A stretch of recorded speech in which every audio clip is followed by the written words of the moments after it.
Hey, what are we talking about today? I think we're talking about plants. Oh, alright. Do I need to stand like more back or is this good? Okay. Hello, small patron, and welcome to Mr. Dan's Real World.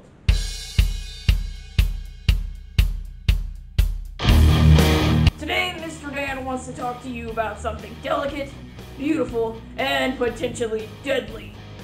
Flowers. There are many different types of flowers in the world. Several are aesthetically pleasing and smell delightful. Others can be pretty gnarly, and others can kill you. Let this be a lesson to you, small patron. While nature is delicate and often falls to the whims of human destruction, it is a force that must be reckoned with.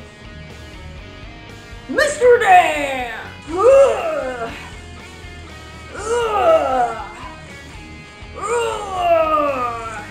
October!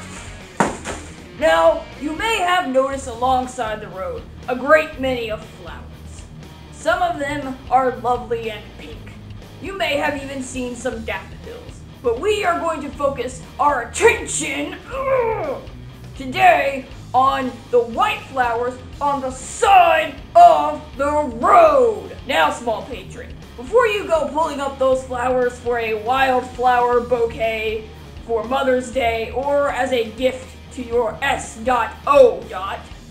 you need to be careful because these flowers may or may not be a plant that can and will kill you. Today, we are going to be talking about some righteous flowers known as Queen Anne's lace and their doppelgangers, some bogus flowers called poison hemlock.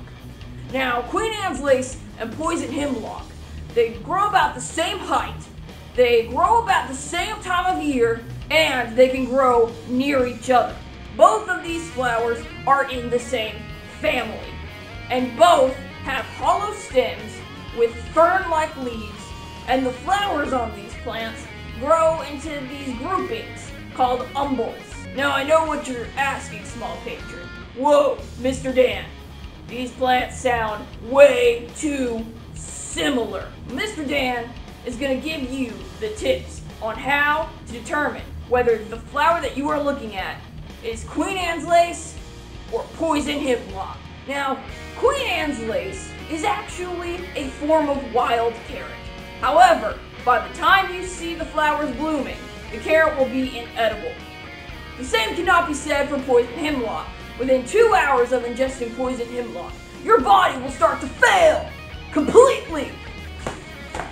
So, the first thing you want to look at when trying to identify whether the white flower on the side of the road or on the side of one of the many beautiful walking trails we have here in Arkansas, you should visit one, small patron. Mr. Dan surely has. That's how he got his meaty calves. You want to look at the flowering on each plant. Queen Anne's lace has umbels. Remember, this is the grouping of flowers on the plant. So Queen Anne's lace umbels are more umbrella shaped, while poison hemlock's umbels are flatter. This is the part, small patron, where Mr. Dan has to tell you that he made a mistake when talking.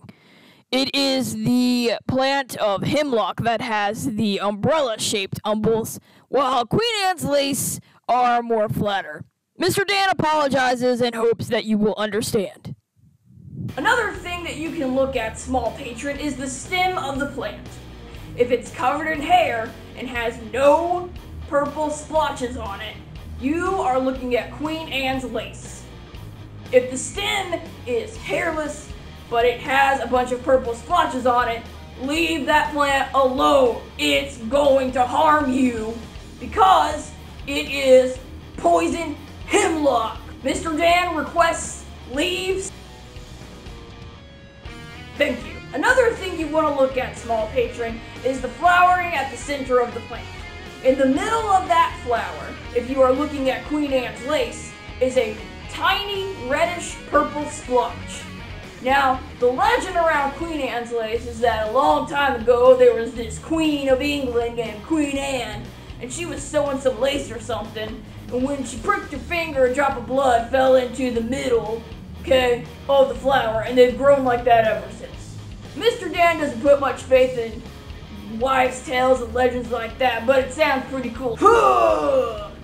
Another distinguishing factor of Queen Anne's lace are the 3-pronged brackets at the base of the umbels. Now, poison hemlock does not have these brackets. 235. 236. 237.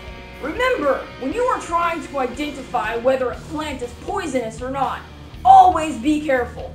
Nature's small patron is a beautiful thing, but there are things out there that can and will kill you when given the opportunity. So don't get poison hemlock the opportunity. So, be careful out there, small patron. Always respect the nature around you. And Mr. Dan will see you next week.